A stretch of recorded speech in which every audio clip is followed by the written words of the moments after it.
Hi, this is Shadi, and today it's going to be judo foot sweeps versus Mongolian bökh foot sweeps, particularly inner Mongolia, since they don't grab the legs and thus they rely a lot on foot sweeps. So I was recently reached out by Lavelle Marshall. You see him here in front of you.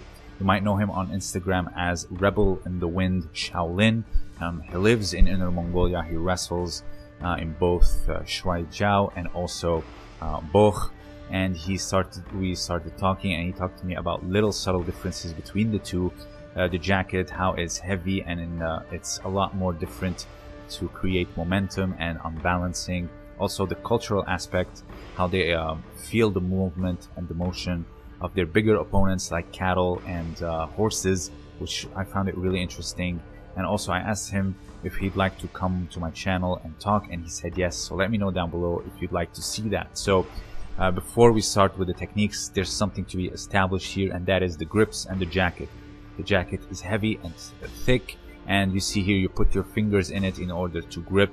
So you can imagine the amount of broken fingers in this particular game. And he even said so, like the biggest injury is broken fingers, and sometimes they break their fingers and go wrestle the next day, which is really hardcore. And here you see more grips on the belt, behind, overhooks, underhooks.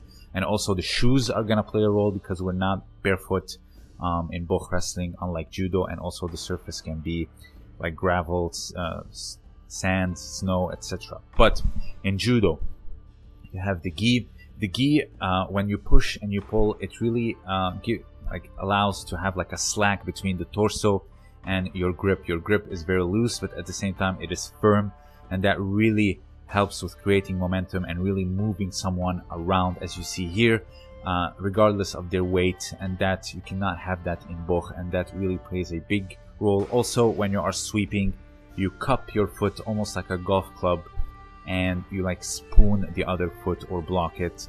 That also plays a big role. So we have to establish these things. So first technique, it's gonna be Sasai Surikomi Ashi. Sasai Surikomi Ashi is when you block the foot, you lift, you pull, Surikomi, and you block the leg. So there's lifting, pulling, and you block the leg, and you do like a rotational pull, as you see here, and thus they go like a wheel around the ankle. Here you see it again. You do not kick, you do not sweep. That would be another technique.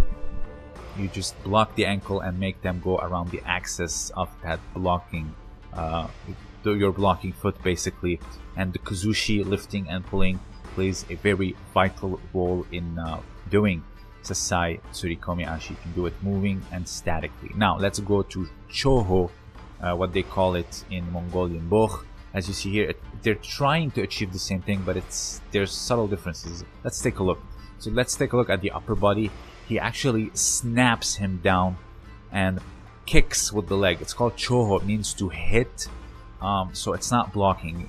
You know, the black belts, they really hate the beginner that's kicking during Sasai and Dayashi. Well, here they kind of have to do it. There's the shoes, and there's not much help from the gi as well. So as you just saw it, you kick, you push with the leg, and you snap down. So there is a little bit of subtle differences. The next one is Ashi Harai, or foot sweep. Now, there's a few ways you can do it. Here you see he lifted him, which made the weight on the leg very little, and thus it's very easy to sweep. And you can use the gi with that firm grip, not with your fingers, a firm grip to push in the direction of the sweep, the sleeve in the direction of the sweep, and thus you can make it happen rather easily. Another way you can do Dayashi Harai or Okuri Ashi Harai is when you follow their movement, you synchronize with them, and you continue their movement by sweeping their foot. Hence the name Dayashi Harai, advancing foot sweep. Here you see it. When the weight is lifted off of the foot, you can easily sweep it. Here in Nage no Kata, the basic form, they teach you that you have to be in sync in order to have like an effortless throw. So you're really looking for, following your opponent and cupping the foot. Again, they're not wearing shoes, they're in sync, and then you just continue the motion of your opponent. You barely put any force on your behalf. That's very important in Ashi Harai to make it look effortless. That's a lot of the times we go for in judo, being effortless and being smart and energy efficient. Now when it comes to bökh, Something. First of all, look, it's not about being nice like in judo. He told me something that really stood out to me, and that is, they feel the motion of their opponent and they steer them and they control them, a little bit like when they learned how to herd their cattle, their horses, because they're far larger. At the same time, they need to control them. So that's really important, or really interesting, the little cultural aspect that goes into their art. And also they're wearing shoes, so they sweep differently. They kind of like having their foot on the ground almost, but of course it's a hovering, and they move to the side. It's not cupping the foot. It's almost like giving a pass in football or soccer.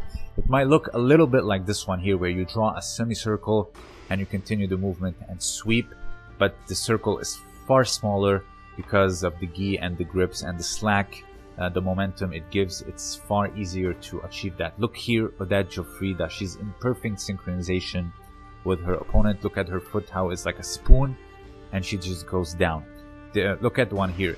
He's far smaller. Look at how he moves him in order to do it. Now, he didn't achieve it, but nonetheless, look, he really gives a big momentum and follows him and tries to sweep him. That's also stuff they learned from herding their cattle. Now, finally, by the way, Ashi Harai is called Gusa or Husa. Now, let's go here to Keji Suzuki. He does first like a Hizaguruma or Sasai, Kochigari, and finally the Ashi Harai as they lifted their foot. They have something similar which is called Huda Guse. Let's take a look at it here. Again, they're trying to achieve the same thing, but it differs. Let's take a look at it again. There's the shoes. So look at how he like clubs the foot with the heel and thus continues to sweep. Look at it. It's almost like a gake, but he's kind of like punching with the heel because how it's curved. So it's really interesting how they do a little bit things a little bit differently, I would say, and achieve the same thing. Culture, the jacket, all of that stuff is largely different, which really makes things a little bit different. So culture in martial arts is very big, as you know. Judo and BJJ, they're rather very similar technically, but the culture is what makes them totally different, and of course the rules. So let me know if you would like me to have Marshall on my channel, where he can talk about life there, where he can talk about training there, a little bit of techniques, because unfortunately there's not much media coverage or documentation of Inner Mongolia. It's very deep within the grasslands, and it's very nice to learn about it more and put it on the map. These few techniques, Choho, Gusa, and Huda Guse. There's many others. There's Jin Data. I also talked about Hishige Data, the Uki Otoshi. So let me know if you would like me to have Lavelle Marshall on my channel. And of course, consider supporting me on Patreon. Your support would mean greatly. And of course, as always, thank you for listening.